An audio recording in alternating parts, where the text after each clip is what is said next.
Լավ։ Ցանկանայի ջանալ շուտ ավարտել, բայց հիմա կարդացեք ինձ հետ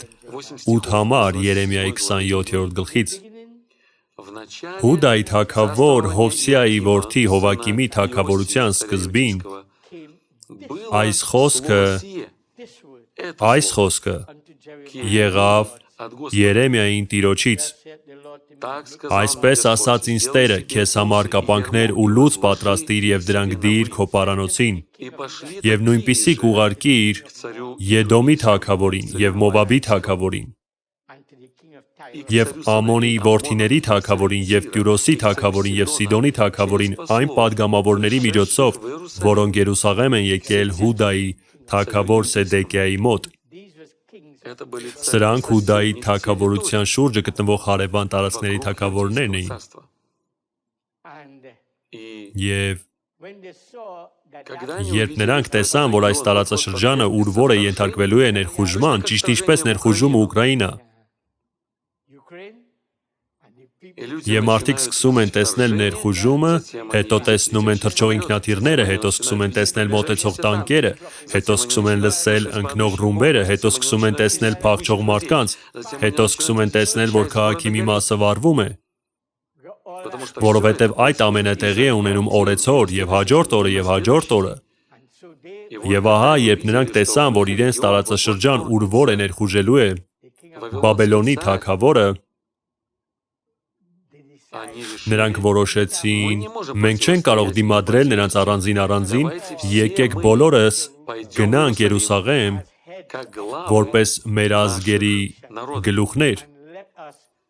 և եկեք ինչ-որ կերպ միավորվենք, որպեսզի ավելի շատ շանս ունենանք, որպեսզի երբ Բաբելոնի թագավորը և նրա բանակը գան մեզ վրա, մենք միավորված կարողանանք թերևս կանգնեցնել նրանց, որովհետև ուժը միասնության մեջ է։ Այսպիսով, երբ նրանք եկան, Աստված ասաց Երեմիային. լուծ պատրաստիր և տար այնտեղ, որտեղ ընթանում է գագաթնաժողովը, և այդ թագավորներից յուրաքանչյուրին մի լուծ տուր, որովհետև ես ասացի նրանց. հանձնվեք Բաբելոնի թագավորին, իսկ նրանք չեն ուզում դա անել։ Դա տեղի ունեցավ նրանց մեղքի պատճառով, և Աստված ասում է. դուք գերությանը գնալու, այլ կերպ ասած, ձեր գործն արդեն վճռված է, ձեզ դատել են, ձեզ մեղավոր են ճանաչել, և ձեր դատավճիռը 70 տարի է Բաբելոնում, այս գործում բողոքարկում չկա։ Բայց նրանք չընդունեցին այդ վճիռը, ուստի հիմա փորձում էին գտնել մեկ այլ ելք հուսալով, որ կհաջողվի։ Եվ ահա, երբ նրանք արդեն մտածում էին մենք կանենք դա և թերևս կհաջողենք, Երեմիան խոսք ստացավ Տիրոջից. գնա այնտեղ և լուծ պատրաստիր։ Դուք գիտեք ինչ է լուծը։ Եզների ու կովերի վզին լուծ կա։ Այն կենդանուն կառավարելու համար է։ Նա ասաց. դիր այն քո վրա, որովհետև դա ներկայացնում է այն լուծը, որը բաբելոնացիների թագավորը գալու է դնի ձեր բոլորի վրա, և դուք բոլորդ աշխատելու եք նրա համար, դուք սեփական կամք չեք ունենա, դուք ընկնելու եք այդ տերության վերահսկողության տակ։ Եվ պատվիրիր նրանց ասել իրենց տերերին. այսպես է ասում զորությունների Տերը, Իսրայելի Աստվածը, այսպես ասացեք ձեր տերերին. ես ստեղծեցի երկիրը։ Ահա սրա շուրջ արժե մտորել. ես ստեղծեցի երկիրը, սա ասում է Աստված։ Գիտեք, որ միայն Աստված կարող է այդպես ասել։ Այն, ինչ դուք այստեղ կարդում եք, միայն Աստված կարող է այդպես ասել. ես ստեղծեցի երկիրը։ Մարդուն նա ստեղծեց երկիրը, Աստված ստեղծեց երկինքն ու երկիրը, հետո Աստված ստեղծեց մարդուն իր պատկերով ու նմանությամբ, ճիշտ է։ Այսպիսով, այն ինչ Աստված այստեղ ասում է, դուք արդեն կարող եք վերադառնալ ծննդոց և տեսնել դա, և Ենովքը, նրանք բոլորն ունեին այդ հայտնությունը, նրանք գիտեին դա։ Նրանք գիտեին, որ Աստված է դա արել, ճիշտ է։ Ադամը ապրեց 930 տարի, չնայած նրան, որ նա անկյալ էր, Ադամը գիտեր, որ ինքն առաջին մարդն էր, նա գիտեր, որ Աստված ստեղծել է իրեն, նա գիտեր այն ժամանակը, երբ ինքը տիրապետում էր, նա գիտեր, երբ Աստված իջնում էր երեկոյան զովին, նա գիտեր այդ բոլոր բաները։ Եվ ահա Երեմիայի մոտ Աստված այս թագավորներին հետևյալն է ասում. ես ստեղծեցի երկիրը մարդուն եւ անասուններին, որոնք երկրի երեսին են, իմ մեծ զորությամբ եւ իմ մեկնած բազկով, եւ այն տվեցի նրան, ում ինձ հաճելի եղավ, եւ այժմ ես տալիս եմ այս բոլոր երկիրը։ Այլ խոսքով, ես նրանց տվեցի Եդոմի թագավորի երկիրը, ես նրանց տվեցի Մովաբի թագավորի երկիրը, ես նրանց տվեցի Կյուրոսի թագավորի երկիրը, ես նրանց տվեցի Ամոնացիների թագավորի երկիրը, ես նրանց տվեցի Սիդոնի թագավորի երկիրը, քանի որ մի մոռացեք, սա նրա վերջին նվաճումն էր, որից հետո սկսվեց գլոբալիզացիան։ Այսինքն բոլոր նախորդ երկրները արդեն նվաճված էին Նաբուկոդոնոսորի կողմից։ Նաբուկոդոնոսորը դարձավ ոսկե գլուխը եւ նրանք մտան գլոբալիզացիայի դարաշրջան։ Հենց դա է կոչվում, դա դարձավ հեթանոսների ժամանակաշրջանի սկիզբը։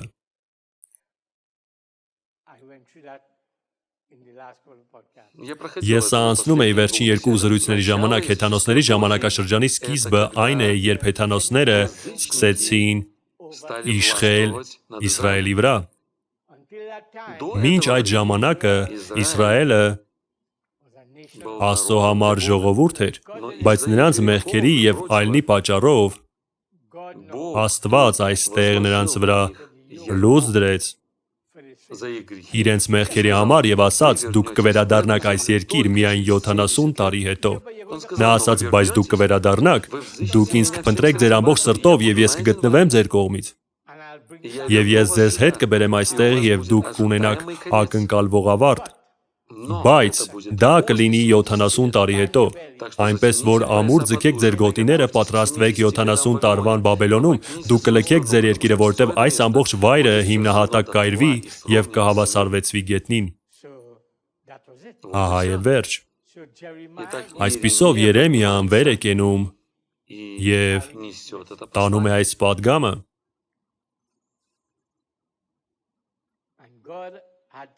Եվ Աստված ասաց.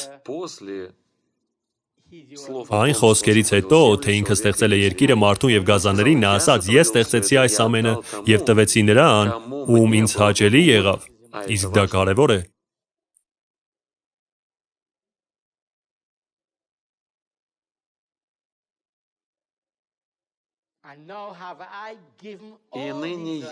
Եվ այժմ ես տալիս եմ այս բոլոր հողերը Բաբելոնի թագավոր Նաբուկոդոնոսորի ձեռքը,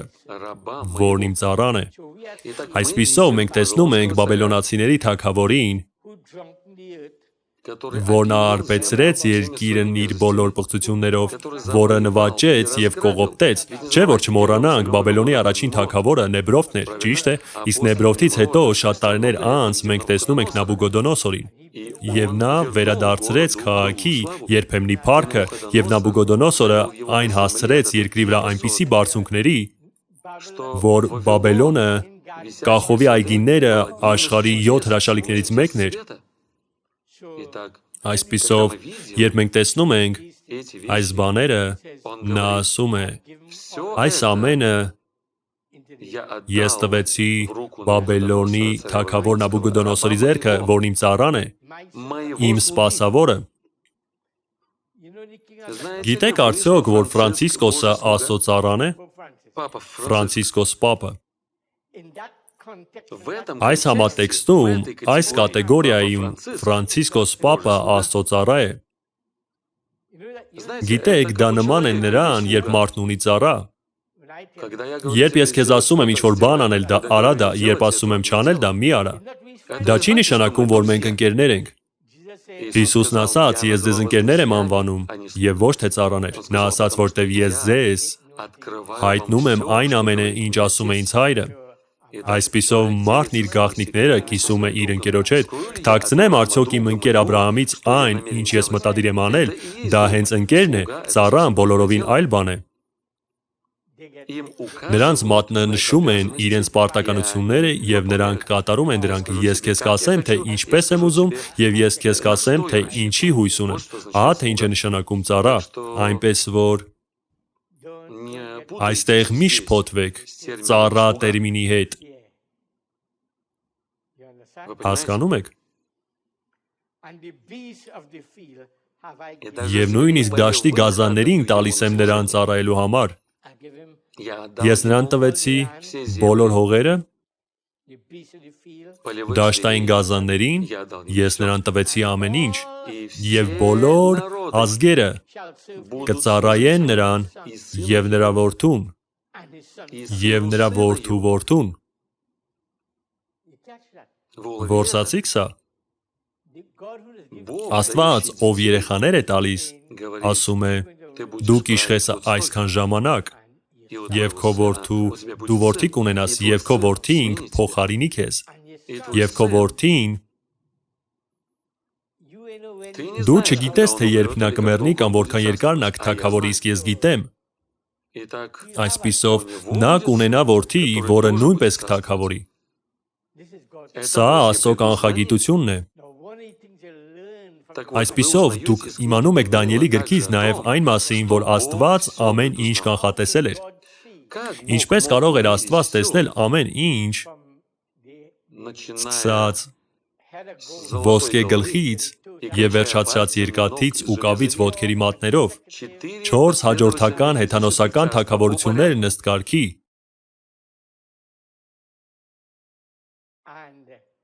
և Աստված գիտի, թե որքան երկար կդիմանա դրանցից յուրաքանչյուրը, Աստված արդեն գիտի, թե որ երկիրը կգա նրանց փոխարինելու։ Չէ՞ որ Աստված չի սպասում, որպեսզի իմանա դա։ Երբ Նաբուգոդոնոսորը ոսկե գլուխն էր, Աստված արդեն գիտեր, թե ովքեր էին այն 10 մատները այդ արձանի ոտքերի վրա։ Աստված արդեն գիտեր, թե ինչ է նշանակում երկաթե ոտքեր այդ արձանի մեջ, որովհետև հենց Աստված էր դա ծրագրել ըստ կանխագիտության, ամբողջ Աստվածաշունչը գրված է ըստ կանխագիտության։ Մտածեք այդ մասին։ Աստվածաշունչը մեզ ցույց է տալիս հազարամյակը նոր երկինք ու նոր երկիրը, Եսայիան գրում էր այդ մասին, դեռ այն ժամանակ Եսայիայի գրքում, հետո հայտնության մեջ, այնտեղ նույնպես դա կա, և դրանից 2000 տարի հետո մենք այստեղ ենք հայտնության գրքով, իսկ Հովհաննեսը տեսավ այդ տեսիլքները մեր թվարկության 95-97 թվականներին, և նա դպիրն էր, որը գրի առավ այդ տեսիլքները, որտեղից Աստված գիտեր, որ դա կգա այդ ժամանակ, որ ինչը կհայտնվի առաջինը, որ լինելու է առյուծի դարաշրջան, Եզան դարաշրջան, մարդու դարաշրջան, արծվի դարաշրջան, և թե ով է լինելու պատգամաբերը յուրաքանչյուր շրջանում, այդ ամենը պլանավորված էր Աստծո կողմից դեռ աշխարհի հիմնադրումից առաջ։ Երբեմն, երբ դուք չգիտեք, թե որքան մեծ և զորեղ է Աստված, և ինչպես է Աստված, նրա ամենագիտությունը նշանակում է, որ նա գիտի ամեն ինչ, իսկ ամենակարող է նա, որովհետև նա ունի ողջ իշխանությունը։ Գիտեք ինչին է ամեն ինչ հանգում։ Ինչ էլ որ Աստված մտահղացած լինի, ինչ էլ որ Աստված պլանավորած լինի, ինչ էլ որ Աստված նախասահմանած լինի, ամեն ինչ պետք է կատարվի, որովհետև Աստված ունի ողջ իշխանությունը իրականացնելու այն, ինչ նա ծրագրում է, և ոչ ոք չունի այնպիսի իշխանություն, ինչպես Աստված, որպեսզի խանգարի Աստծուն անել այն, ինչ նա որոշել է անել։ Երբ դուք չգիտեք ձեր Աստծուն, դուք փորձում եք ինքներդ ձեր մասին հոգ տանել։ Այն դեպքի համար, եթե Աստված ինչ-որ տեղ կորչի, եթե տեղի չունենա այսինչ բանը, եթե ձեզ հետ պատահի այսինչ բանը, երբ դուք ճանաչում եք Աստծուն, դուք նրան եք հանձնում ձեր ճանապարհները, դուք ապավինում եք Տիրոջը, դուք հաճույք եք գտնում Տիրոջ մեջ, դուք հանգստանում եք Տիրոջ մեջ, դուք Տիրոջն եք հանձնում ձեր ճանապարհները, 36-րդ Սաղմոսը։ Դուք հանձնում եք ձեր կյանքը Աստծո ձեռքերի մեջ։ Բայց մարդիկ վարանոտ են և անվստահ, որովհետև նրանք չեն ուսումնասիրել, թե Աստված ինչ է ասում իր էության մասին և այն մասին, Ինչ նա կատարում է, չէ՞ որ երբ եկավ Հիսուսը, այս Աստվածը ցույց տվեց այդ զորությունը, նա քայլում էր ջրի վրայով, նա խոսեց փոթորիկի հետ, եւ այն հնազանդվեց նրան, նա բազմապատկեց հացն ու ձուկը, որպեսզի տղայի ճաշով հազարավոր մարդկանց կերակրի եւ այդպես շարունակ, նա հարություն տվեց մեռելին, որն արդեն նեխում էր, նա այնքան անգամ բժշկեց հիվանդներին, նա հալածում էր դևերին, եւ դևերը աղաչում էին նրան չտանջել իրենց եւ հետ չուղարկել անդունդը։ Իսկ մարդիկ, դևերը լացում էին, գոռում եւ աղաչում էին նրան ու վախենում էին, իսկ մարդիկ նույնիսկ չէին հարգում նրան։ Զարմանալի է, թե ինչպիսին կարող է լինել մարդը։ Մարդը զարմանալի է եկել։ Ահա թե ինչու մեզ չի կարելի մակերեսային լինել, երբ խոսքը վերաբերվում է Աստծո հետ մեր հարաբերություններին, մենք գիտենք, որ նա ամենագետ է, նա ամենակարող է, նա ամենագոհ է, որտեղ նա ամեն ինչ տեսնում է եւ ամեն ինչ գիտի, հենց դա է նրան դարձնում ամենագոհ։ Դուք չեք կարող լինել մի տեղ առանց նրա գիտության, նա գիտի թե քանի լուկ կա, նա գիտի թե քանի անգամ է լուն թարթում աչքերը, նա գիտի թե որքան ճարպ ունի լուն։ Մարգարեն նման զվարճալի օրինակներ էր բերում, որպեսզի մեզ ցույց տա, թե որքան անսահման է Աստված։ Հասկանում եք։ Լավ։ Հիմա լսեք, թե ինչ է նա ասում։ Եվ բոլոր ազգերը կծառայեն նրան, եւ նրա որդուն, եւ նրա որդու որդուն, մինչև որ գա նաեւ նրա երկրի եւ անձամբ նրա ժամանակը, եւ շատ ազգեր ու մեծ թագավորներ կծառայեն նրան։ Աստված ասաց, այս մարդը նվաճեց ամբողջ աշխարհը, այս մարդը կիշխի ամբողջ աշխարհին։ Ինչպես Վատիկանը, նա ասաց, եւ մեկ ժամում այն ամենը, ինչ նա ունի, կոչնչացվի, եւ մարդիկ լաց կլինեն ու կողբան ու կասեն, նայեք հարստությանը, նայեք այս ամենին, մեկ ժամում այս ամենը վերացավ։ Նրանց մտքի մեջ չէր տեղավորվում, թե ինչպես կարող էր նրա հետ նման բան պատահել, որտեղ նրանք չեն նայում սրբերի եւ նահատակների արյանը, իսկ երկնքում նրանք ուրախանում էին, որովհետեւ Աստված արդեն ասել է նրանց վրա իշխանությունն իմն է, Աստված նրանց վրա ուղարկեց եզանոցությունը, տվեք ձեր կյանքը, մեռեք, հնազանդվեք։ Եվ նրանք անում էին դա, իսկ հետո եկավ ժամանակը, որովհետև Աստված ասաց նրանց վրա իշխանությունն իմն է, ես կհատուցեմ, ասում է Տերը, դուք չեք մարտնչի այս պատերազմում, թողեք դա ինձ, ես կպատժեմ նրանց այն բանի համար, ինչ նրանք արեցին ձեզ հետ։ Մի վախեցեք նրանից, ով կարող է սպանել մարմինը, այլ վախեցեք նրանից, ով կարող է կորստյան մատնել եւ մարմինը եւ հոգին, երբ դուք ըմբռնում եք Աստծո մտածելակերպը, հասկանում եք, Աստված չէ, որ անձնավորություն է, Աստված ունի բնավորություն, Աստված մտածում է, Աստված ունի իր խառնվածքը, Աստված ունի բնորոշ գծեր, դուք կարող եք սահմանել, Աստված ճանաչվում է իր բնորոշ գծերով։ Աստված չի հանդիսանում, դուք տեսնում եք հողմապտույտ եւ ասում եք, Աստված հողմապտույտ է։ Ինչ արեց հողմապտույտը։ Դուք խոսել եք հողմապտույտի հետ, հողմապտույտը խոսել է ձեզ հետ։ Նա, ում հանդիպեց Հոբը, խոսում էր նրա հետ։ Նա ում մարգարեն հանդիպեց ծառի վրա, նա խոսում էր նրա հետ, բայց երբ դուք տեսնում եք ցիկլոններ եւ ամեն տեսակ բաներ, որոնք տեղի են ունենում այնտեղ եւ ասում եք նայեք այնտեղ Աստված այնտեղ է, ոչ, դա Աստված չէ, դա ցիկլոն է։ Աստված խոսում է, Աստված ինչ-որ բան է կատարում, Աստված ցույց է տալիս իր փառքը, Աստված ցույց է տալիս իր զորությունը եւ Աստված ցույց է տալիս դա ամենահասարակ մարդկանց, նայեք այդ փոքրիկ 7-ամյա տղային, եւ Աստված խոսում էր նրա հետ անտառում։ Տեսնում եք։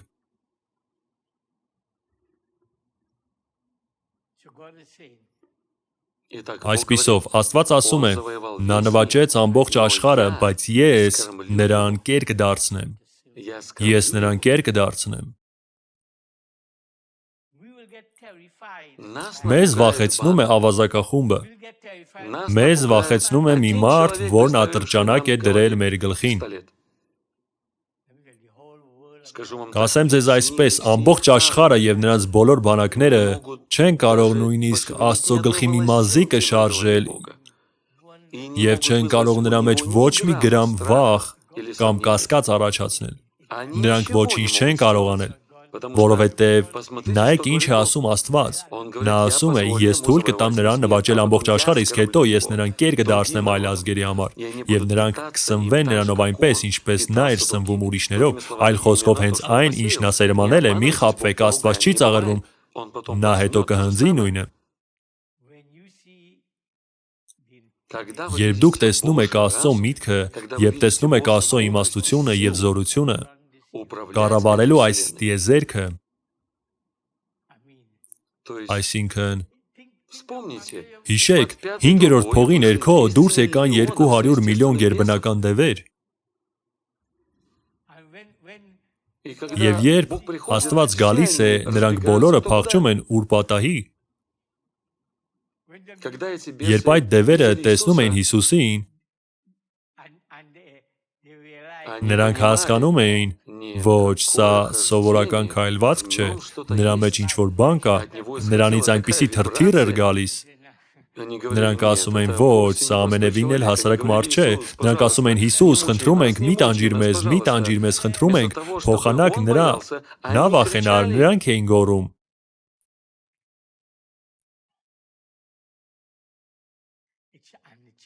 Եվ եթե որևէ ազգ եւ թագավորություն, իսկ սա կարևոր է, եւ եթե որևէ ազգ եւ թագավորություն չկամենա ծառայել նրան, Բաբելոնի թագավոր Նաբուգոդոնոսորին, եւ իր պարանոցը չդնի Բաբելոնի թագավորի լծի տակ, այդ ազգին ես կպատժեմ սրով, սովով եւ ժանտախտով, ասում է Տերը։ Սա ես կարդացի ձեզ համար 4-րդ կնիքից։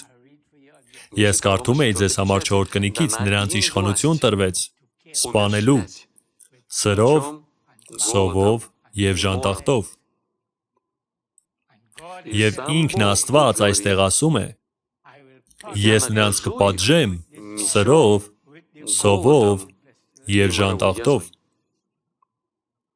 Այստեղ խոսքը բաբելոնացիների թագավորի մասին է։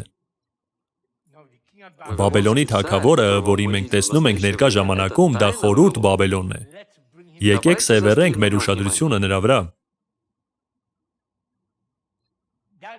Այս ձայնը, որ մենք լսում ենք,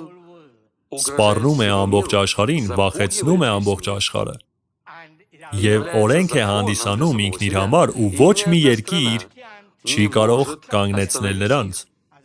Ճիշտն ասած, մյուս մեծ պետությունները չեն էլ փորձում նրանց կանգնեցնել, նրանք վերցնում ու միանում են նրանց եւ ուզում են լինել այնպիսին, ինչպիսին նրանք են։ Նայեք Ավստրալիային, նայեք Ֆրանսիային, նայեք Գերմանիային։ Նրանք խզում են կապերը եւ ամեն ինչ, որպեսզի լինեն Ամերիկայի հետ, որովհետեւ նրանք չգիտեն Աստվածաշունչը։ Նրանք չգիտեն, որ ԱՄՆ-ի թիկունքում կանգնած ուժը Լյուցիֆերն է։ Նրանք չգիտեն, որ Վատիկանը, այդ կինը, այդ մեծ պոռնիկը, այն գազանը, որի վրա նա նստած է, հրաշեք գույնի գազանն է, կարմիր վիշապը, որը վտարվեց երկնքից։ Նրանք չգիտեն, որ դա մի ամբողջ սատանայական համակարգ է, որ դրա վերջում, ինչպես ցույց է տալիս Աստվածաշունչը, նրանք բոլորը կընկնեն կրակի լճի մեջ եւ կոչնչացվեն, կդադարեն գոյություն ունենալ, այլ ոչ թե կմեռնեն եւ մի քանի տարի կամ 1000 տարի կանցկացնեն դժոխքում, ամենևին ոչ, դա կլինի ժամանակավոր։ Վերջում Սպիտակ գահի դատաստանի ժամանակ նրանք կընկնեն կրակի լճի մեջ եւ կոչնչացվեն։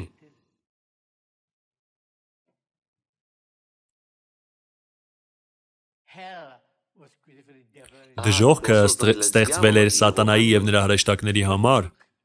Այսպիսով, երբ մենք նայում եւ տեսնում ենք, մի մոռացեք, դժոխքը կրակի լիճը չէ, ճիշտ է։ Դժոխքը ներքևում է կորուսյալների աշխարհում։ Կրակի լիճը բոլորովին այլ վայր է։ Ահա թե ինչու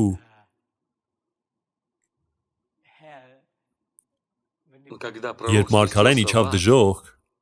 խորացների աշխարհը,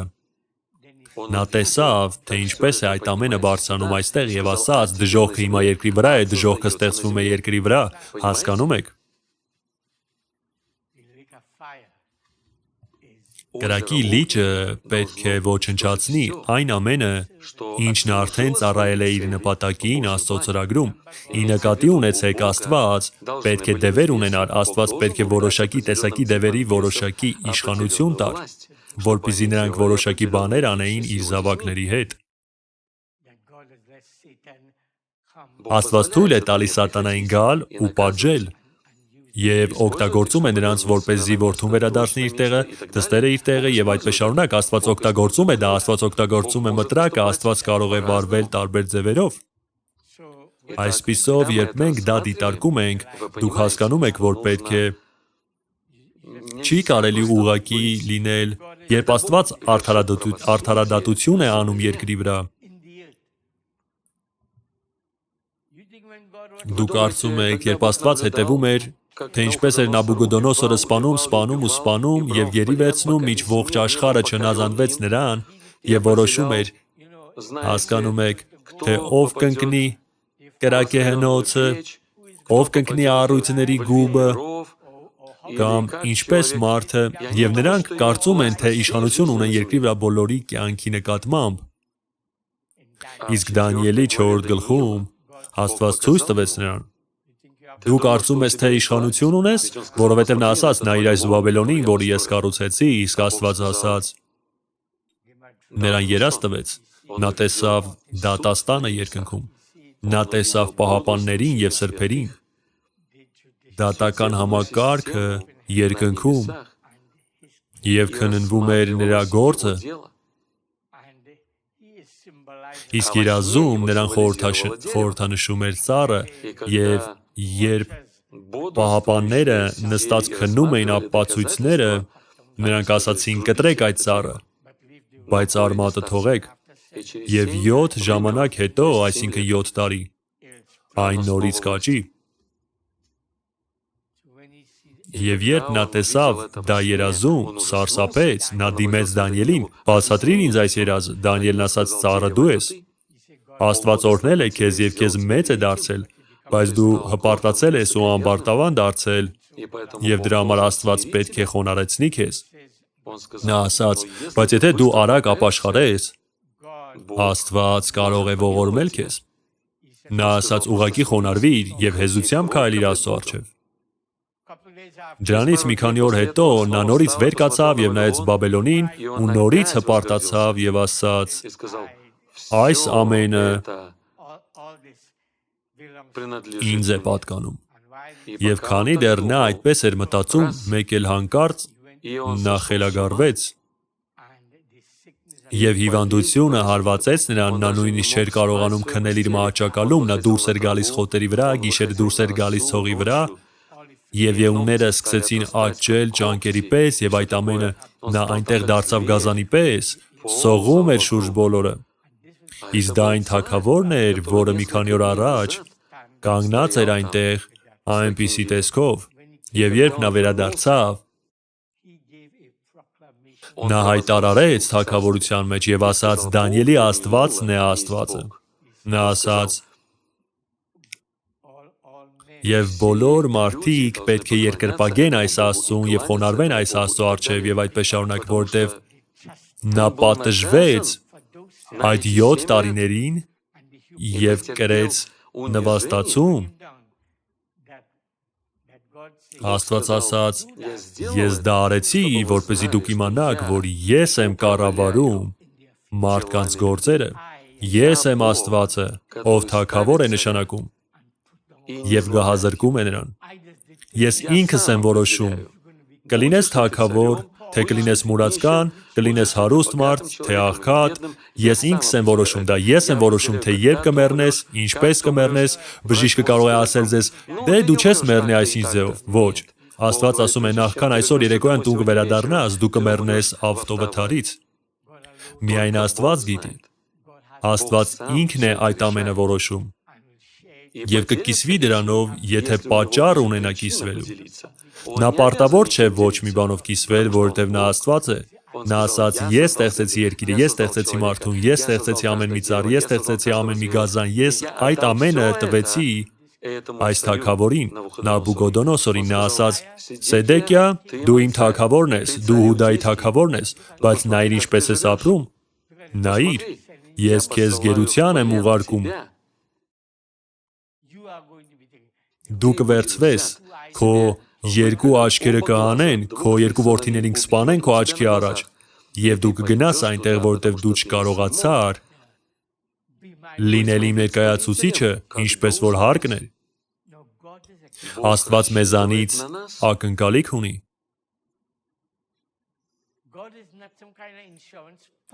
Աստված ինչ-որ ապահովագրական պայմանագիր չէ, որ մենք կարող ենք անել այն ամենը, ինչ ուզում ենք, իսկ հետո մի բան պատահի, մենք կարող ենք այն հանել ու ասել. իմ հայրը ոստիկան է կամ իմ հայրը մեծ մարդ է, նա կարող է վճարել ու ինձ բանտից հանել։ Նա ընկերություն է անում գլխավոր կոմիսարի հետ, Աստծո մոտ նման բան չկա։ Աստված վճռական է, և եթե Աստված դիպչում է ինչ-որ մի բանի, ապա վերջ։ Այժմ ես ջանում եմ ձեզ ցույց տալ հետևյալը, այդ նույն Աստվածը կենդանի է թե ոչ, այս Աստվածը երեկ այսօր և առավոտյան նույնն է թե ոչ։ Սա Աստված է, ով մեզ տվեց Դանիելի գիրքը, որպեսզի մենք տեսնենք, թե նա ինչպես է վարվում թագավորների հետ, ինչպես վարվեց Բաղդասարի հետ, ինչպես վարվեց Նաբուկոդոնոսորի հետ, ինչպես վարվեց այս բոլոր ասորեստանցի թագավորների հետ։ Մենք տեսնում ենք դա Աստվածաշնչում, ինչպես նա վարվեց Փարավոնի հետ, ինչպես վարվեց Աբիմելեքի հետ, երբ նա պատրաստվում էր դիպչել Սարային, նա ասաց. ես կոչնչացնեմ քեզ և քո ողջ թագավորությունը հենց հիմա։ Աստված հարվածեց Փարավոնին Եգիպտոսում, երբ նա ուզում էր դիպչել Սարային, և մարդկանց վրա այնտեղ սկսեցին պալարներ հայտնվել և այդպես շարունակ, և տեսնում ենք, թե ինչպես Աստված, երբ նա շարունակում է իր օրենքը, մենք գիտենք, որ նա հենց այդպիսին էլ կա, այսպիսով Քրիստոսը հայտնվում է իր իսկ խոսքի մեջ։ Աստված այս ամենը զետեղել է Աստվածաշնչում, որպեսզի ցույց տա, թե Աստված ինչպես է վարվում ոչ միայն աղքատ կամ հարուստ մարդկանց հետ, այլ թե ինչպես է վարվում թագավորների հետ, չէ՞ որ թագավորները և այս մարդիկ կարծում են, թե իրենք իշխանություն ունեն, նրանք կարծում են, թե բավական է իրենք միայն խոսեն և մարդու կյանքը կարող է ընդհատվել, որ իրենք կարող են ազատվել ձեզնից և ձեզ մի տեղ նետել, բայց նրանք չգիտեն հետևանքները։ Նա ասաց. մի դիպչեք իմոցյալներին, իմ մարգարեներին չարիք մի արեք։ Մարդիկ երբեմն նրանք տեսնում են, որ Աստծո ժողովուրդը հանգիստ է թվում կամ էլի ինչ-որ մի բան, և այն ժամ նրանք դավեր են նյութում և ուզում են նրանց բանտ նստեցնել, ուզում են նրանց փակել, ինչ ասես, որ չեն ուզում անել։ Օրինակ, ուզում էին բանտարկել մարգարեին, ճիշտ է, վատ էին վարվում Պողոսի հետ, Պետրոսի և մյուսների հետ, և նրանք չգիտեն, երբ Տիտոսը հարձակվեց այս ժողովրդի վրա, ահա թե երբ նրանք սկսեցին հասկանալ, թե ինչ են արել, և նրանք վերադարձան միայն այս վերջին սերնդում։ Պատիժը շարունակվում է սերնդեսերունդ։ Մարդիկ ապրում են գլուխները լցրած կրոնով ու դեռ կարծում են, թե խոսում են Աստծո մասին։ Աստված մտերիմ հարաբերությունների մեջ է իր ժողովրդի հետ, Աստված շահագրգռված է, նա ուզում է իրեն հայտնել մեզ։ Ահա թե ինչու նա ասում է. մենք չունենք վախի և ծառայության հոգի, մենք ունենք սիրո և զորության ու ողջամտության հոգի։ Աստված ուզում է, որ իր բոլոր զավակները սեր, զորություն և ողջամտություն ունենան։ Աստված ուզում է, որ իր բոլոր զավակները ապահովություն ունենան, հավիտենական ապահովություն։ Աստված սպառնացել ու ասել է. չդիպչեք իմոցյալին, և այդ ամենը Աստված ուզում է, որ մենք իմանանք։ Ահա թե ինչու այն հրեա երիտասարդները չվախեցան։ Նրանք դրեցին իրենց կյանքը, և այն պատճառով, որ նրանք տեսան Աստծո մաքրությունը և բնավորությունը, այս Աստծո, ում նրանք դիտում էին, հայտնության միջոցով, ով փոխվեց և կերպարանափոխվեց, այս մեծ Աստծո փոքր ներկայացուցչի, երբ ժամանակը եկավ, նրանք ասացին. ոչ, եթե մենք ստիպված կլինենք մեռնել դրա համար, մենք կմեռնենք դրա համար, ահա թե ինչպիսի տեղ է սա զբաղեցնում մեր կյանքում, այսպիսով ես սա կարդում եմ այն նպատակով, որ ասեմ. տեսեք ինչ է ուզում անել Ամերիկան, տեսեք ինչ են հիմա անում ՆԱՏՕ-ն և Ամերիկան, Նրանք այս բոլոր պատժամիջոցները կիրառում են Ռուսաստանի դեմ, որպեսզի կոտրեն նրանց։ Նրանք բոլորը հավաքվել են միասին, նրանք անցկացրեցին ՄԱԿ-ի գլխավոր ասամբլեայի նիստ։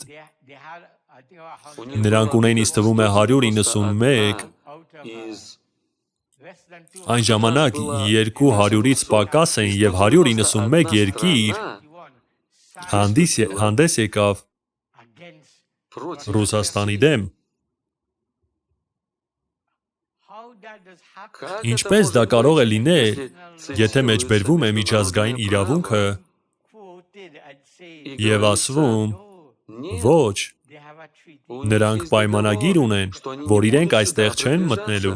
Նրանք ասացին, որ երբեք այստեղ չեն տեղակայի այս բոլոր հրթիռները, բայց նրանք շարունակում են խախտել պայմանագիրը և նրանք միևնույն է վերցին ու տեղակայեցին նրանք ասում են, մենք նույնիսկ քիթներս դուրս հանել չենք կարող, մեզ սեղմել են մեր իսկ տարածքում։ Իսկ դուք դեռ պատրաստվում եք աջակցել այս հարևան երկրին, կարծես թե հոգ եք տանում նրանց մասին, բայց դուք չեք հոգում նրանց մասին։ Ինչ եք դուք ուզում անել, օգտագործել նրանց, որպեսզի հասնեք մեզ։ Եվ դրա համար դուք ասում եք, ոչ, մենք օգնություն կցուցաբերենք, մենք կօգնենք նրանց, մենք ժողովրդավարություն կբերենք, նրանք կարողանան անդամակցել ՆԱՏՕ-ին եւ այդպես շարունակ, այս ողջ հռետորաբարությունը իրականում ուղղված է նրան, որպեսզի զբաղեցնեն մի դիրք, որի դեպքում նրանք շրջապատեն այս երկիրը, Ռուսաստանը։ Եվ կազատվեն նրանցից, չէ՞ որ եթե նրանք ազատվեն նրանցից, ապա նրանք կարծում են, որ խաղաղություն կունենան, նրանք համարվում են խոչընդոտ խաղաղ կյանքի համար, նրանք չեն տեսնում Աստվածաշնչում, որ դատաստանը սպասում է նրանց, որոնց մեջ գտնվել է սրբերի և նահատակների արյունը։ Երբ Աստված ասում է վրեժխնդրությունն իմն է, նա չի խոսում այն մասին, թե իմ վրեժխնդրությունը այս երկրի վրա է, կամ այս երկրի վրա, կամ երկու պատերազմող երկրների վրա, նա այդ մասին չի խոսում։ Երբ նա գա, Աքաբն ու Եզաբելը պետք է անհետանան։ Նրանք կեր կդառնան շներին։ Անօրենության համար, մեքենայությունների համար, ստի համար, այն բանի համար, որ նրանք ամեն ինչ գաղտնի անում էին և մանիպուլյացիայի էին ենթարկում դատական համակարգը, կաշառում էին դատավորներին, ծերերին և բոլոր մյուսներին, տալիս էին այդ մարդկանց փողեր, օգնություն և այլն, որպեսզի նրանք հանդես գան ի պաշտպանություն իրենց և աջակցեն իրենց։ Իսկ հենց դրանով էլ նրանք զբաղվում են մշտապես, և պետք չէ բարձրացնել այդ թեման միջազգային քրեական դատարանում կամ մեկ այլ վայրում, ոչ, մենք մեկնել ենք այնտեղ հանուն ժողովրդավարության, հավատարիմ մնացեք այս տարբերակին, կրկնեք դա մինչև մահ, մենք չենք մեկնել այնտեղ որևէ մեկին սպանելու կամ խաբելու համար, մենք չենք մեկնել այնտեղ նավթի հետևից։ Դե առհասարակ պետք է կույր լինել նման բանի հավատալու համար, որովհետև նույնիսկ ոչ քրիստոնյաները, մարդիկ, ովքեր չեն կարդում Աստվածաշունչ, գիտեն դա, նույնիսկ փողոցի մարդը գիտի դա։ Նրանք տեսնում են խաբեբային, նրանք տեսնում են ծրագիր ունեցող զեղծարարի, հասկանում եք ինչ-որ մեկից մի բան գողանալու և իր համար ալիբի գտնելու, որպեսզի իրեն չկարողանան կապել հանցանքի վայրի հետ կամ նման բան, որովհետև նա որոշակի դիմակ է կրում և թաքցնում է իր ինքնությունը։ Ոչ, այդպես չի լինի։ Այս Աստված այստեղ խոսքը բաբելոնացիների թագավորի մասին է և Աստված խոսում էր այս բաբելոնացի թագավորին. ես տվեցի քեզ, որովհետև դա տրված էր խոսքի մեջ, նրանց իշխանություն է տրված սպանելու երկրի 1/4 մասը, անելու այդ ամենը, ստեղծել էկումենիկ շարժում, դնել իրենց դրոշմը և անել այս բաները։ Չէ՞ որ Աստված գիտի, դուք այնտեղ չեք բռնի իմ ընտրյալներից ոչ մեկին, ովքեր ունեն Սուրբ Հոգին, նրանք ունեն Աստծո կնիքը, նրանք ունեն ականջ լսելու, թե ինչ է ասում Հոգին, նրանց աչքերը օծված են, նրանց հասկացողության աչքերը լուսավորված են, և նրանք գիտեն, թե դա ինչ համակարգ է։ Դուք պնդում եք, թե դուք քրիստոնյա եք, բայց դուք քրիստոնյա չեք, դուք հեթանոս եք, հեթանոսական համակարգ, դուք նույն այդ հեթանոսական հռոմեական կայսրությունն եք։ Եթե սա քրիստոնեական համակարգ է, ապա ինչու դուք ունեք ամենաշատ մանկապղծությունը աշխարհի բոլոր կրոնների մեջ։ Չէ՞ որ մի քանի ամիս առաջ Կանադայում պեղեցին այնքան գերեզմաններ, որտեղ թաղված էին բազմաթիվ տղաներ ու աղջիկներ, որոնց այդ վայրերում բռնաբարել էին եւ այդպես շարունակ։ Երբ դուք նայում եւ տեսնում եք ինչ է կատարվում, ինչու ապա այս մարդկանց բան չեն նստեցնում։ Ինչու են նրանք ազատության մեջ մնում։ Այնպես որ երբ դուք տեսնում եք այս ամենը, դուք պետք է հասկանաք, ոչ, այս ամենը սարքված է։ Դա մի ամբողջ ավազակախումբ է, այդ ողջ որջը, որովհետև ահա թե ինչու երբ գա վերջը, այդ ամենը, բոլորը մարդիկ չեն հասկանում, որ իրենց կյանքը ձայնագրվում է, ձեր մտքերը ձայնագրվում են,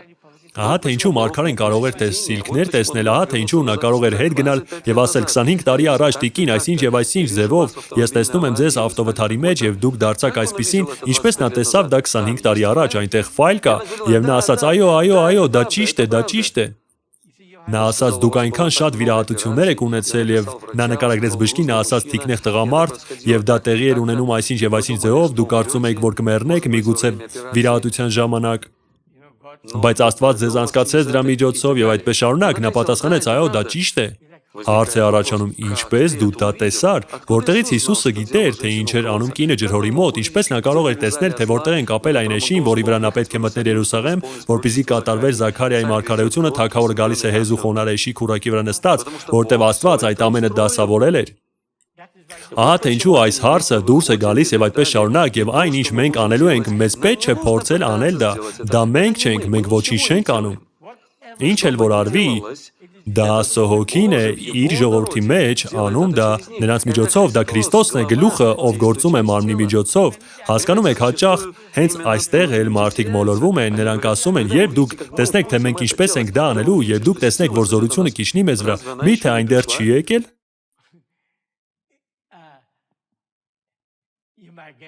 Դուք կարող եք ստանալ այն էլ ավելի շատ, բայց ձեզ ավելի լավ է հիմա զորություն ունենալ, որպեսզի հաղթեք, դուք պետք է զորություն ունենաք հիմա, որպեսզի դա պահպանեք, որովհետև ողջ դժոխքը այս ճշմարտության դեմ է, այնպես որ եթե դուք դեռ չունեք զորություն, իսկ ողջ դժոխքը այս ճշմարտության դեմ է, ապա ինչպես դուք կփրկվեք այս պահից սկսած մինչև այն ժամանակը, երբ ստանաք զորություն, հասկանում եք։ Այնպես որ տեսնում եք, երբեմն մտավոր վիճակը մարդկանց ստանում է ինչ-որ տեղ եւ նրանց մոտ առաջանում են ամեն տեսակ պատկերացումներ։ Բայց խնդիրն այստեղ այն է, որ Բաբելոնի թագավորը, այս բաբելոնյան համակարգը եւ նրանց դաշնակիցները նրանք հիմա ձգտում են միասնական համաշխարհային կառավարության, միասնական համաշխարհային տնտեսության, միասնական համաշխարհային կրոնի, որպեսզի խաղաղություն բերեն երկրի վրա։ Իսկ հետո Բաբելոնի թագավորը բազմելու է Երուսաղեմում եւ նրան երկրպագելու են որպես Աստծո։ Եւ երկրի բոլոր թագավորները, այսպես կոչված երկրի թագավորները գալու են եւ պատիվ ու փառք են մատուցելու, ինչպես Սողոմոնի ժամանակներում, երբ նա բազմացեր Երուսաղեմում։ Վատիկանի ողջ զավադրությունը կայանում է նրանում, որ ստանան Երուսաղեմը։ Նրանք գիտեն, որ եկեղեցին չի սկսվել Հռոմում։ Նրանք գիտեն, որ եկեղեցին սկսվել է Երուսաղեմում Պենտեկոստեի օրը։ Նրանք գիտեն, որ Սուրբ Հոգին եկավ Երուսաղեմի վերնատանը։ Հասկանում եք։ Այնպես որ այն ողջ պատմությունը, որ նրանք փորձում են կերտել, ավարտվում է նրանով, որ նրանք պետք է ստանան Երուսաղեմը, ահա թե ինչու նրանք ուխտ կկապեն հրեաների հետ, կդրժեն այն եւ հրեաներին թակարդը կգցեն գայթակղության միջոցով, խաբելով նրանց, այսպիսին է ծրագիրը։ Չէ՞ որ նրանք սրա վրա աշխատում են ոչ թե այսօր, դրա վրա ծախսվում են շատ ու շատ տարիներ։ Այդ Պերեսը, որը իսկ դա հենց հրեաներն էին, որ գործարք կնքեցին Վատիկանի հետ,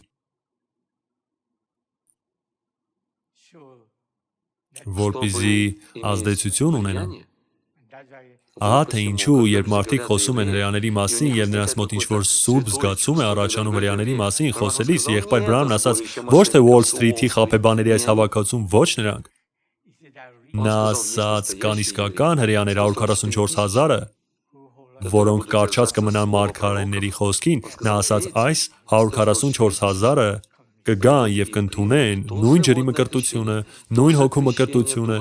եւ ամեն ինչ, որովհետեւ Մովսեսն ու Եղիան կգան քարոզելու նույն падգամը եւ նրանց դուրս կանչելու։ Ուստի մենք պետք է իմանանք,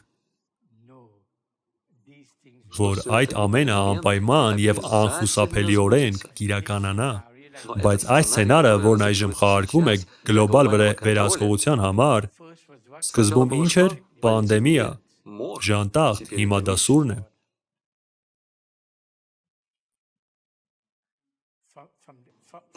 Մայից հետո դու կարող եք ասել, ինչ ես ասում եղբայրվին, դու ուզում ես ասել, որ այն մարդիկ, այն ինչ տեղի է ունենում այնտեղ, դա միևնույն բանն է։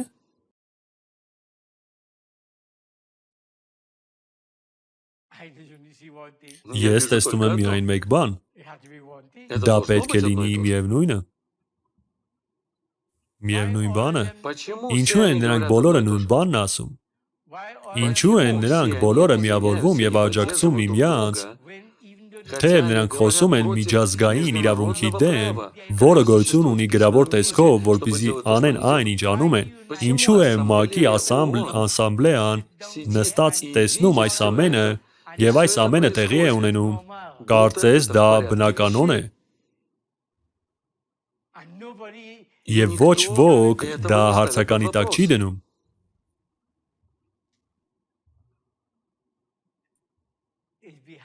Դա արվում է կուլիսների հետևում։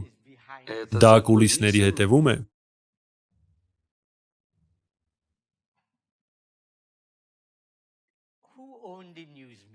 Ում են պատկանում լրատվամիջոցները։ Չէ՞ որ չմոռանաք, լրատվամիջոցները չեն պատկանում այն մարդկանց, ովքեր ընթերցում են լուրերը։ Նրանց տալիս են ինչ ասել, նրանք կարդում են ըստ սցենարի։ Նրանք չէ՞ որ կարդում են ըստ սցենարի, որովհետև դա քարոզչության մեքենա է, հենց դա են օգտագործում կարծիքի վրա ազդելու համար եւ հենց դա են օգտագործում ճշմարտությունը թուլացնելու եւ կործանելու համար, մատուցելով այլընտրանքներ, այլ տարբերակներ, իսկ դրանց կեսը հորինված սուտ է։ Եվ երբ դուք տեսնում եք ստի նման քանակություն, ես դեռ չեմ տեսել, որ մարդիկ այսքան լկտիորեն ստեն։ Երբեմն ես նստում եմ, մտնում եմ YouTube եւ լսում եմ լուրերի կարճ հոլովակներ, եւ երբ ես լսում եմ դա, փորձում եմ հասկանալ, լավ, դու երկրի վարչապետ ես եւ ասում ես սա, բայց այն ինչ դու ասացիր, ասել է այսինչը, ասել է այնինչը։ Դու գիտեք, որ նրանք ցույց են տալիս ձեզ դա, նրանք ցույց են տալիս ձեզ, որ դա միևնույն սցենարն է, բաժանված բոլորին, այնպես որ երբ լրատվամիջոցները սկսում են լուրերը, նրանցից յուրաքանչյուրը ասում են նույն բանը։ Չէ՞ որ եթե նրանք նկատում են այն, ինչը դառնում է հանրաճանաչ եւ դա իրենց դեմ է, ապա նրանք պետք է կործանեն դա։ Եվ նրանք ունեն մեխանիզմ, եւ նրանք ունեն հնարավորություններ, ցանցային կապի միջոցներ։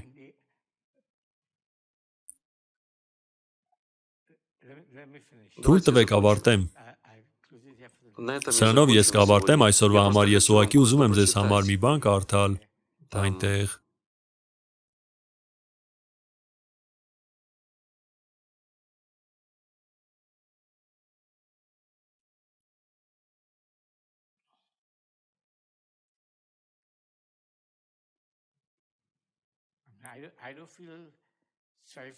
Ես նրանց չեմ խղճում, բոլոր կառավարությունները սատանայից են, լինի դա Ռուսաստանը, Միացյալ Նահանգները, լինի դա Հռոմը, ով ուզում է լինի։ Ասեք ինձ, թե Տեսեք, թե որն է իմաստը այս անհեթեթության մեջ։ Մենք տեսնում ենք, թե ինչպես են գործում ուժերը։ Մեկ-երկու օրվա մեջ, բառացիորեն 2 օրում, բոլոր բանկերն ասացին. Ռուսաստան, ձեր ակտիվները սառեցված են։ Դուք մուտք չեք ունենա ոչ մի բանկի, ֆինանսական համակարգը կանգնեցված է։ Ճանապարհորդություններ։ Բոլոր ռուս օլիգարխները եւ մյուսները ձեզ չի կարելի ճանապարհորդել, ձեր ակտիվները սառեցված են, որովհետեւ նրանք ճանաչում են բոլորին, ովքեր բանկային հաշիվներ ունեն տարբեր երկրներում։ Օդային տարածք։ Դուք թռչում եք այլ երկրների որոշակի օդային տարածքի վրայով, որոնք միավորվել են մեզ հետ։ Ձեզ արգելված է խախտել այդ օդային տարածքը։ Ոչ մի ինքնաթիռ չի կարող թռչել դրա միջով, եթե դուք գտնվում եք այդ ինքնաթիռում։ Այսպիսով դուք գալիս եք այնտեղ, իսկ նրանք մոտենում են, ասում, պարոն, ներողություն, մենք ստիպված ենք ձեզ հանել այս չվերթից։ Դուք ասում եք, ի՞նչ։ Ինչու եք ինձ հանում այս չվերթից։ Նա ասում է, այո։ Նա ասում է, որովհետև ձեր ազգանունը սև ցուցակում է, եւ եթե դուք այնտեղ բարձրանաք, մեր ինքնաթիռը կարող են խոցել օդային տարածքը խախտելու համար, որովհետև մենք ունենք որոշակի պայմանագրեր եւ այդպես շարունակ, եթե դրանք միջազգային ջրեր են, օրինակ նրանք գրավեցին ռուսի մի մեծ բազմամիլիոնանոց զբոսանավ այնտեղ ջրի վրա,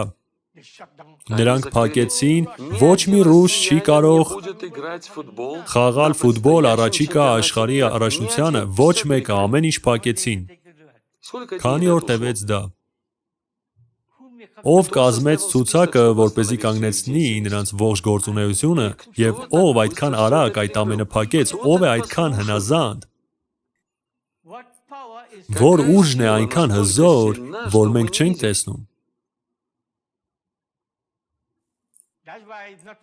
Ահա թե ինչու դա այն չէ, ինչ դուք տեսնում եք, մարգարեն ասաց, գլխավորը այն է, թե ինչ եք դուք զանազանում նրանից, ինչ տեսնում եք, գլխավորը այն չէ, ինչ դուք լսում եք, նա ասաց, գլխավորը այն է, թե ինչ եք դուք զանազանում նրանից, ինչ լսում եք։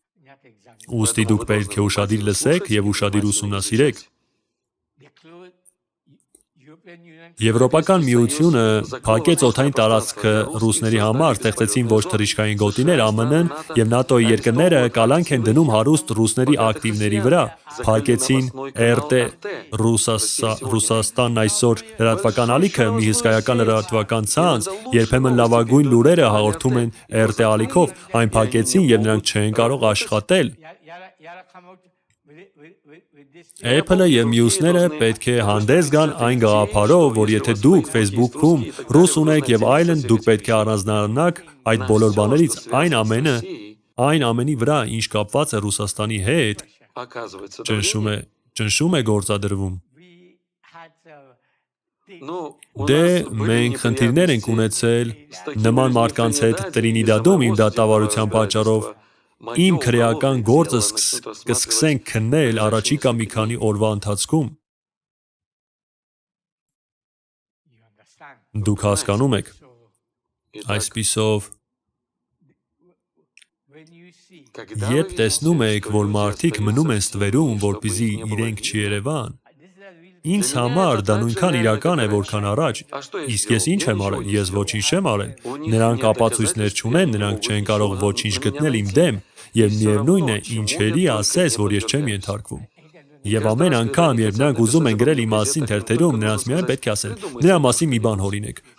որպեսզի նրա դեմքը նորից երևա, որպեսզի մարդիկ չկարողանան նրան հանել իրենց գլխից։ Սա մի մարդ է, որը վնասում է մեր երկրին։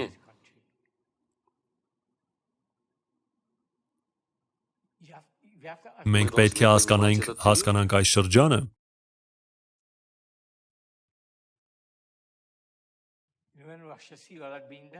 Գիտեք, երբ Ռուսաստանը տեսավ, որ այդ ամենն արվում է, ինչ արեցին նրանք մարտական պատրաստվածության բերեցին միջուկային ուժերը ի պատասխան արևմուտքի պատժամիջոցների։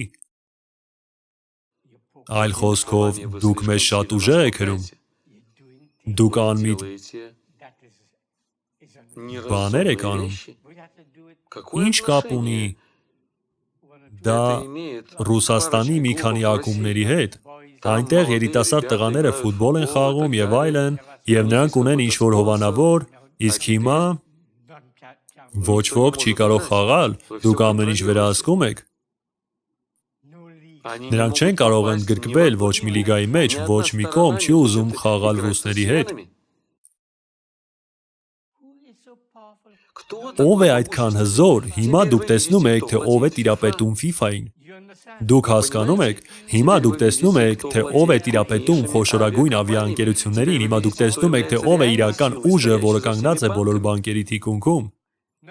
Հիմա դուք տեսնում եք, թե ով է տիրապետում բոլոր լրատվամիջոցներին եւ ով է նրանց վերահսկում։ Նրանց ողջ գործունեությունը փակեցի մի քանի օրում, այսպես, մեկ եւ վերջ։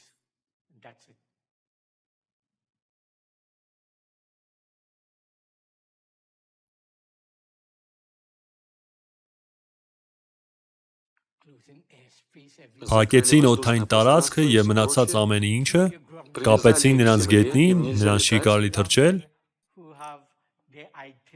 Մարդիկ ունեն իրենց ժամանակացույցը եւ նրանք պետք է ժամանեն որոշակի ժամի, նրանք ներդրումներ են անում երկրում, գուցե որոշակի տեսակի բիզնեսների մեջ եւ նրանք պետք է լինեն այնտեղ, իսկ հիմա նրանց չի կարելի ինչ-որ բան անել, նրանք հնարավոր է ստիպված լինեն փոխել իրենց ծրագիրը, իսկ դա ընդամենը առանձին վերցրած մարդ է եւ այդ ամենը միայն այն պատճառով, որ նա ռուս է, կապված Ռուսաստանի հետ։ Ով է այդքան վրեժխնդիր։ Ով է այդքան ուզում վերահսկել բոլորին եւ ամեն ինչ։ Ընդ որում նրանք գոհ չեն լինի, մինչև որ նրանք լիովին չմեկուսացվեն։ Մենք խոսում ենք ճնշման, հալածանքի եւ մնացած բաների մասին, թույլ տվեք ասել ձեզ։ Այդ ամենն արդեն կարգավորված է, դուք ուղղակի պետք է տեղյակ լինեք։ Իսկ երբ դուք տեղյակ եք, դուք հասկանում եք, որ դա վերջն է։ Դուք չեք սպասում, որ դա կարող է տեղի ունենալ այս ձևով, բայց թող Աստված մեզ օգնի։ Երբ տեսնում ենք այս բաները եւ ջանալով սա հասցնել ձեզ,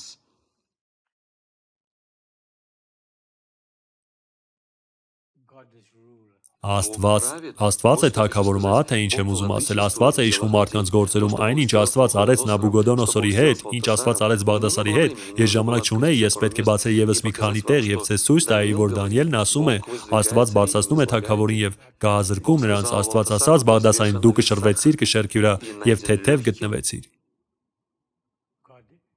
Հասկանում եք, ողջ աշխարհը հարգանքով խոնարհվում է մեծ իշխանություն ունեցող մեծ մարդկանց եւ մեծ թագավորների առջեւ, օրինակ կայսերերի, կարծես նրանք այդքան հզոր են, իսկ Աստված ոչ մեկի առջեւ չի խոնարհվում։ Աստված ասաց. ես ստեղծեցի երկիրը, ես ստեղծեցի մարդուն։ Ամեն ինչ իմն է, ես ստեղծեցի խոտը, ես ստեղծեցի դաշտի գազաններին, ես տալիս եմ դրանք նրան, ում կամենում եմ։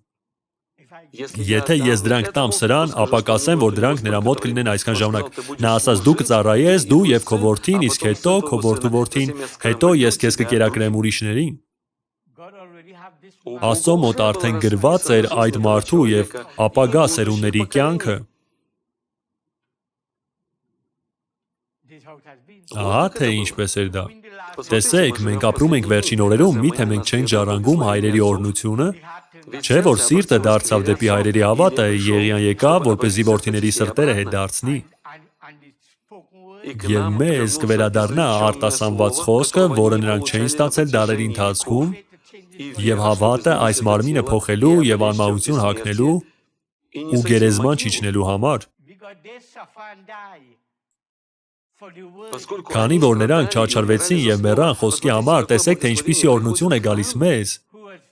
Թեև մենք հայտնվել ենք ապագայում, իսկ Աստված գիտեր, որ մենք լինելու ենք այստեղ երկրի վրա այս ժամանակում, եւ որ երբ բացվեն 7 կնիկները, դրանք գալու են մեզ, եւ Աստված կբացի մեր հասկացողության աչքերը, որպեսզի մենք տեսնենք եւ իմանանք, որ այդտեղից դուրս կգա ընտրյալ ժողովուրդ, որի հանդեպ Աստված շատ նախանձախնդիր է, իսկ նրանց դիպչել նշանակում է խնդիրներ ունենալ Աստծո հետ։ Ահա թե ինչու նա ասաց, այս հարցը ամենևին չի անցնելու այդ ամբողջի միջով։ Նա կապրի մի փոքր ճնշում եւ այլն, այո, բայց ոչ այնինչ եղել է այն դարերում, այդպիսի բան չի լինի։ Նա ասաց, միթե տղամարդը, որը պատրաստվում է ամուսնանալ իր հարսնացուի հետ, նախքան նրա այդ ամուսնանալը այն օրը, երբ նա արդեն ունի ամուսնական մատանի եւ այլն, կսկսի նրան ծեծել։ Նա ասաց, ոչ, ամենևին ոչ։ Այսպիսով, եղբայրներս եւ քույրերս, ես ասում եմ, մտածեք սրա մասին, ինչպես եմ ես ներկայացնում դա ձեզ։ Բաբելոնյան թագավորը, այն ինչ դուք կարդում եք, դա հեթանոսական դարաշրջանի սկիզբն է, հիմա մենք գտնվում ենք հեթանոսական դարաշրջանի վերջում, կրկնվել է նույն բանը։ Աստված այն ժամանակ ասաց, սով, ժանտախտ, սուր, Աստված կրկնում է նույն բանը եւ հիմա։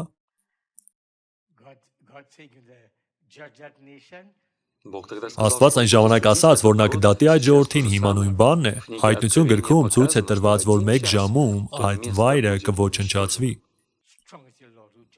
Զորավոր է Տերը նրան դատողը։ Այսպիսով, երբ մենք տեսնում ենք այս բոլոր բաները, ինչպես Աստված շարադրել է դրանք մեզ համար, մենք հասկանում ենք, որ այս երկրները դրանք ուղղակի սատանայական երկրներ են։ Այս մարդիկ դրանք իրականում մարմնավորված դևեր են։ Ինչպես Մարգարեն ասաց, նա ասում է, գուցե ինձ չարժես ասել, նա ասաց, ոչ, գուցե արժե, նա ասաց, սրանք դևեր են այս մարդկանց մեջ, այս էկումենիկ շարժման մեջ։ Նա ասաց, նրանք կառուցում են Լուցիֆերի թագավորությունը, Սատանայի Էդեմը, որտեղ այս չար դարաշրջանի Աստվածը գահակալվելու է որպես Աստված այսօրը։ Հիշեք, սրան սպասվել է 6000 տարի եւ այս ժամը հասել է, որովհետեւ հենց այս ժամանակում կլինի միասնական համաշխարհային կրոն, միասնական համաշխարհային կառավարություն, միասնական համաշխարհային տնտեսություն, միասնական Աստվածաշունչ բոլորի համար, չէ՞ որ այս ամենը ներդրվում է որպեսզի խաղաղություն բերեն ողջ աշխարհում։ Բայց դուք տեսնում եք, թե ինչպես է նրանք խաղաղություն կոչանում, նրանք ասում են, դե որպեսզի խաղաղություն լինի, մեզ պետք է այս պատերազմը, մեզ պետք է ազատվել այն ամենից, ինչը չի։ Այսպիսով դուք տեսնում եք, մի թիմ, դա ժանտախտն է։ Ձեր խնդիրն է կրճատել երկրի բնակչությունը։ Մահաբեր ժանտախտը, երկրի վրա չափից շատ մարդ կա։ Հաջորդ խումբը միասնական համաշխարհային կառավարություն, մեզ մոտ հայտնվում են նոր օրենքներ, փոխվում են օրենքները եւ տարբեր բաներ, հասարակությունը փոխվել է։ Եվ նրանք անում են իրենց գործը, նրանք կառուցում են Էդեմ, նրանք կառուցում են այն վայրը, որտեղ Սատանան, չէ՞ որ չմոռանաք, դևերն արդեն այստեղ են, մարդկանց մեջ։ Ոչ թե դևերը պետք է հայտնվեն ավելի ուշ, ոչ, դևերը գտնվում են այն մարդկանց մեջ, ովքեր անում են այդ ամենը հենց հիմա։ Ճիշտ այնպես, ինչպես Աստված գտնվում է նրանց մեջ, ովքեր պետք է ստանային հոգին, չէ՞ որ հոգին գտնվում է այդ մարդկանց մեջ եւ այն մի քանի հոգին, ովքեր կնքված չեն, կկնքվեն, որովհետեւ տեղի է ունենում կանչում եւ կնքում։ Նա փնտրում է նրանց, ինչպես հիշողությունը կորցած արծվիկը, ինչ որտեղ անասնաբակում, նա կկենթանանա, բայց մտածեք սրա մասին։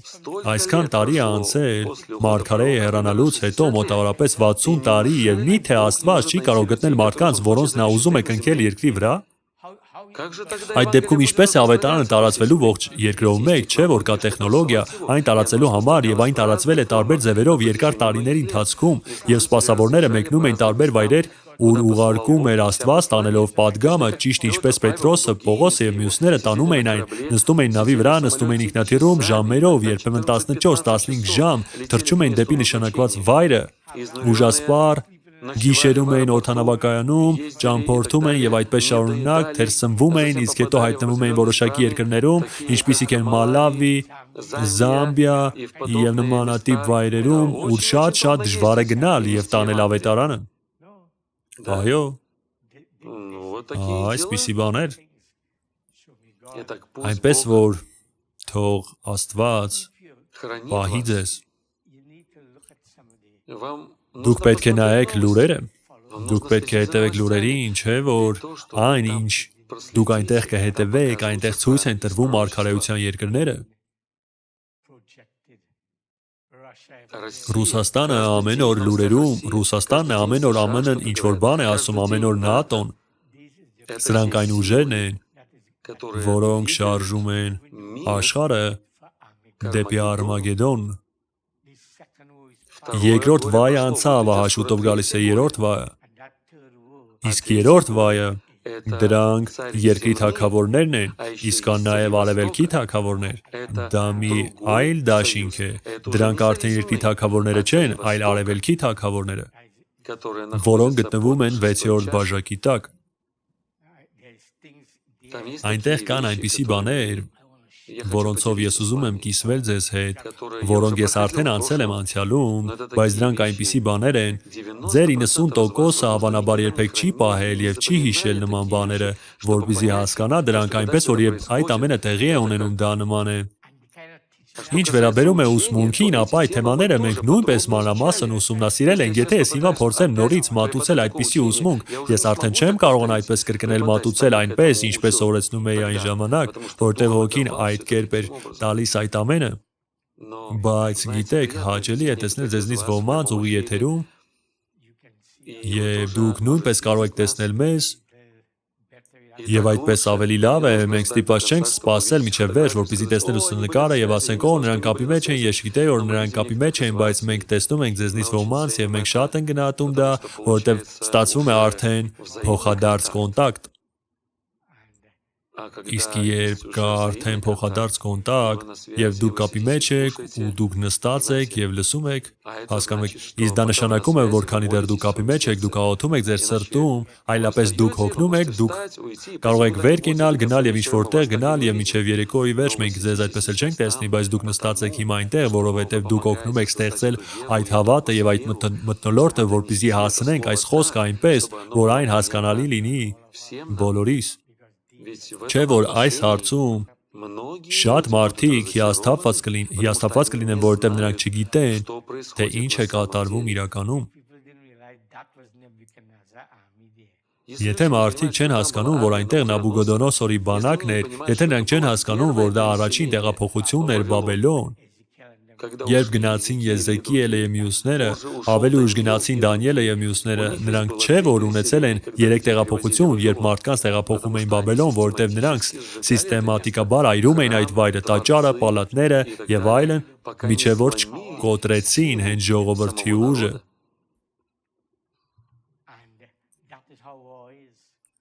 Պատերազմն այդպես էլ անում է։ Այս պատերազմը կլինի։ Երբ այս պատերազմը ավարտվի, Վատիկանն այլևս չի լինի, դա երրորդ վայրն է եւ Ամերիկան այլևս չի լինի եւ այդպես շարունակ։ Հասկացեք, ահա թե որքան մոտ ենք մենք, երբ այս ամենը աճում է։ Դուք լսել եք, թե ինչպես էր եղբայր Բրանհամը 60-ական թվականներին խոսում, ես այստեղ մեջբերումներ ունեմ, ես նույնիսկ չեմ կարող դրանք կարդալ, ինձ մոտ արդեն չի ստացվի դրանք ընթերցել 4 կնիքի մեջ, նա ասաց. ճակատամարտը, որը սկսվեց երկնքում, կավարտվի երկրի վրա վերջին օրերում Արմագեդոնի տեսքով։ Իսկ երբ դուք նայում եք երկրին, ով է տանում նրանց այնտեղ, նա ասաց Գազանը սուտ մարգարեն։ Տեսնում եք, Հակաքրիստոսը, սուտ մարգարեն եւ Գազանը, նա ասաց,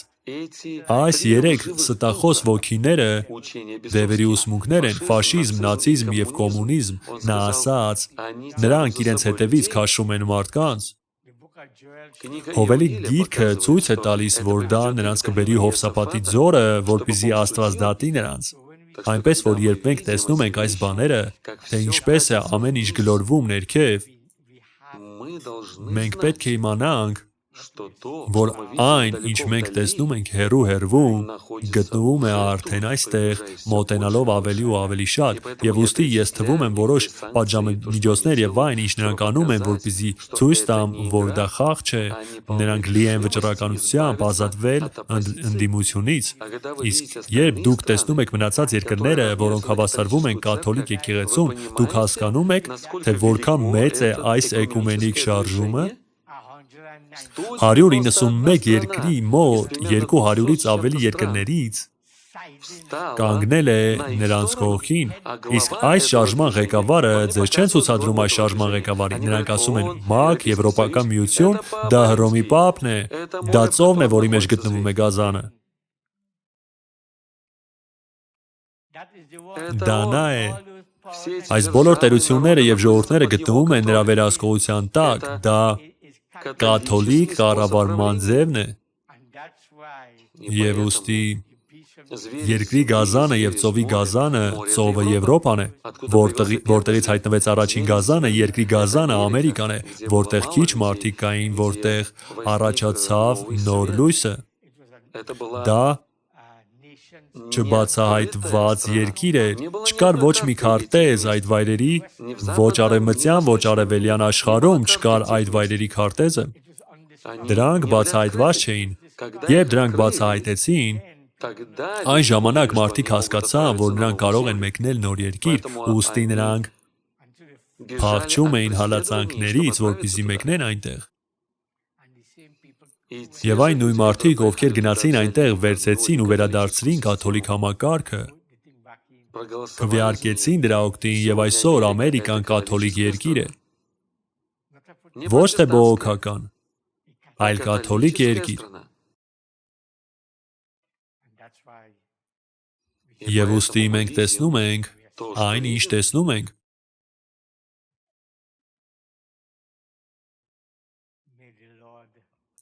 Թող Տերը պետք չէ փորձել ամեն ինչ խցկել, լավ, այն ինչ լսում եք, կլանեք, հետո այն հղումները, որոնք տեսնում եք, վերցրեք և կարդացեք դրանք, մի լսեք լուրերը, թե ինչ են նրանք ձեզ այնտեղ ասում, որովհետև ինչպես ես ձեզ ցույց տվեցի, դա նրանց տարբերակն է, դա քարոզչական պատերազմ է, քանի դեռ պատերազմ է ընթանում երկրի վրա, այդ պատերազմին ուղեկցում է քարոզչական պատերազմը, որովհետև հենց այդպես են նրանք կուրացնում մարդկանց և շեղում նրանց այն ամենից, ինչ իրականում անում են երկրի վրա։ Գիտեք ինչ արեցին նրանք։ Միլիոնավոր և միլիոնավոր դոլարներ, որտեղից է այդ ամենը գալիս, ես կարծում էի, որ պանդեմիայի ժամանակ փող գրեթե չկար, իսկ հետո, երբ նրանք բոլորին բաժանեցին, ամեն ինչ գլորվեց ներքև։ Նրանք ինչ է տպում են դրանք, ինչ է ընդհանրապես կատարվում։ Մտածեք, տեսեք, թե որքան մարդիկ կորցրեցին աշխատանքը, տները և մնացած ամեն ինչ և հայտնվեցին աղքատության շեմին և դրա հետ մեկտեղ նրանք զենքեր են ուղարկում Ուկրաինա միլիարդավոր դոլարների։ Եվ ես խորհում եմ, ինչու է նա այնտեղ այդքան զենք ուղարկում։ Գիտեք դա ինչ է նշանակում։ Զենքը այնպես է թվում, թե մենք աջակցում ենք մի թույլ երկրի, որին ուզում է կառավարել այն ամբարիշտ երկիրը, իսկ մենք չենք պատրաստվում մասնակցել պատերազմին, մենք մնում ենք տեղում, բայց մենք պատրաստվում ենք նրանց զենք հասցնել։ Բացի այդ, մենք զենքը կտեղափոխենք ուղղակի նրանց մոտ, այն էլ ավելի շատ։ Եվ հիմա մենք կարող ենք այնտեղ մարդկանց սովորեցնել, թե ինչպես նրանք օգտագործեն այն, որպեսզի նրանց ավելի ուժեղ դարձնենք նրանց դեմ, ում դեմ մենք հանդես ենք գալիս։ Սրանք կատարյալ մեքենայություններ են։ Եվ դուք պետք է տեսնեք ռազմավարությունը և թե ինչով են նրանք զբաղված, որովհետև նրանք նպատակ ունեն։ ԽՍՀՄ նրանք պետք է ազատվեն նրանցից։ Եվ գիտեք ինչ է կատարվում։ Նա արդեն մարտական պատրաստվածության է բերել միջուկային զենքը։ Նա ասաց, հենց տեսնենք, որ հրթիռը թռավ մեր ուղղությամբ, մենք բոլորս կմեկնենք դրախտ։ Իսկ մենք գիտենք, ըստ խոսքի, միթե հրեշտակները չեն պահում քամիները, պահեք քամիները, որ չփչեն, հրեշտակները չեն թուլանում։ Եվ այս հրեշտակների համար էլ ավելի դժվար կլինի պահել այդ քամիները, որովհետև Արմագեդոնը կարող է տեղի ունենալ միայն այն բանից հետո, երբ 144,000-ը կանչվեն և կնքվեն։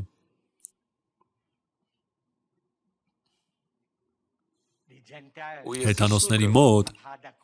կանչումը եւ կնքումը արդեն եղել է, սկսած մարգարեի հայտնվելուց մինչև այս ժամը։ Եկեղեցիների համաշխարհային խորհուրդը ձգեց օղակը ինչպես հարկն է, ստեղծեց պանդեմիա եւ սկսեց բնակչության կրճատումը եւ այդպես շարունակ։ Գոյություն ունեն այս մեխանիզմի այնքան շատ տարբեր հատվածներ, որ դուք անպայման պետք է դա տեսնեք։ Ինչ է էկումենիզմը։ Բոլորը միավորվում են բնակեցված երկիրը, ոչ բնակեցված երկիրը միավորվում է։ Երբ գա Քրիստոսը զորքերի հետ, ով է պատերազմելու։ Սատանան։ Աստվածն այստեղ երկրի վրա, իր Եդեմում, եւ ոչ բնակեցված երկիրը հենց նրանք են պատերազմելու Քրիստոսի դեմ, որովհետեւ նրանք բոլորը մերժել են Հիսուս Քրիստոսին։ Այս ժամանակաշրջանում նրան դուրս հանեցին եկեղեցուց։ Այսպիսով ես հույս ունեմ, որ որոշ կետեր դուք կարող եք տեսնել, խորհել դրանց շուրջ եւ երբ ավելի լավ ծանոթանաք այն ամենին, թե ինչպես է այդ ամենը խաղարկվում, դուք կհասկանաք։ Իմ սկզբունքը սա է, դա պետք է լինի Աստվածաշնչում, Բաբելոնյան թագավորը կար այն ժամանակ, Բաբելոնյան թագավորը կա նաև հիմա։ Նրանք այն ժամանակ ունեին բաբելոնական թագավոր, երբ նա նվաճեց, նա կանգնեցրեց արձանը, այն ժամանակ կար միասնական համաշխարհային կրոն, միասնական համաշխարհային կառավարություն եւ մնացած ամեն ինչ, այս բաբելոնյան թագավորը նույն ծրագիրն է նաև հեթանոսական դարաշրջանի վերջում, լինելու է երկրպագություն, գազանի եւ պատկերի կեղծ երկրպագություն, ինչպես կար այն ժամանակ, ճիշտ այդպես կլինի եւ հիմա, ամեն ինչ կրկնվեց, սերմը վերադարձավ սերմին։ Այնպես որ երբ դուք տեսնում եք սա, մենք գիտենք 4-րդ կնիքի տակ դժոխքը հետևում է մահվանը։ Նրանք դուրս են գալիս, նրանց իշխանություն է տրված։ Նրանք արդեն երկար տարիներ քառատրոպ արշավում են երկրի վրայով։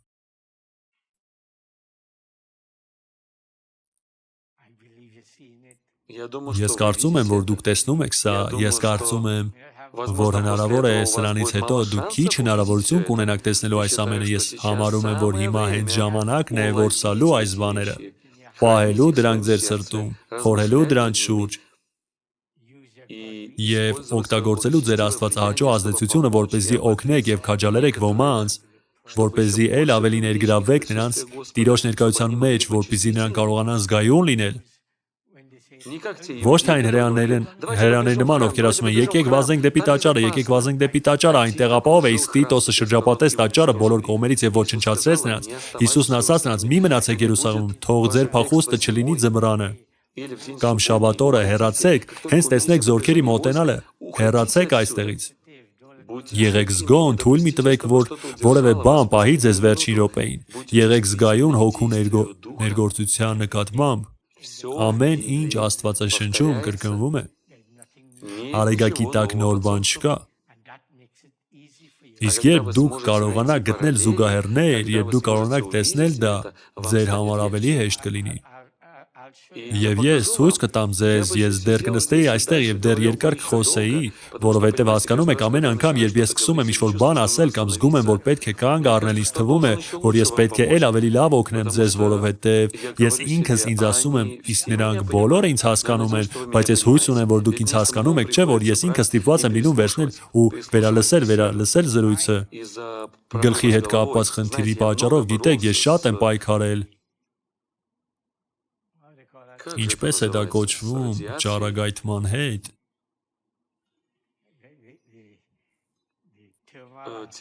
Թերմալային։ Այնտեղ կիրառվում են նման բաներ, այո։ Ուստի տեսնում եք, երբ ես խոսում եմ, ես կարծես դադար եմ տալիս, նաև ես սկսել եմ ոչ այնքան պարզ խոսել, դա սկսվեց այն պատճառով, որ այնտեղ շատ վնասեցին իմ գլխին։ Բայց դա մարմնի այն մասն է, որը դեռ աշխատում է։ Մտքի սրությունը ոչ մի տեղ չի կորել։ Եվ ես հույս ունեմ, որ Աստված կպահպանի այս սրությունը, գիտեք, որպեսզի ես հետագայում հասնեմ ձեզ այն, ինչ կօգնի բոլորիս։ Այսպիսով, Ես ուզում եմ այստեղ կանչել թիմին, որպեսզի նա աղոթ բարձրացնի եւ մենք ավարտենք։ Եղբայր Տիմոթի Դայել աղոթում է. Քարոզի ավարտ։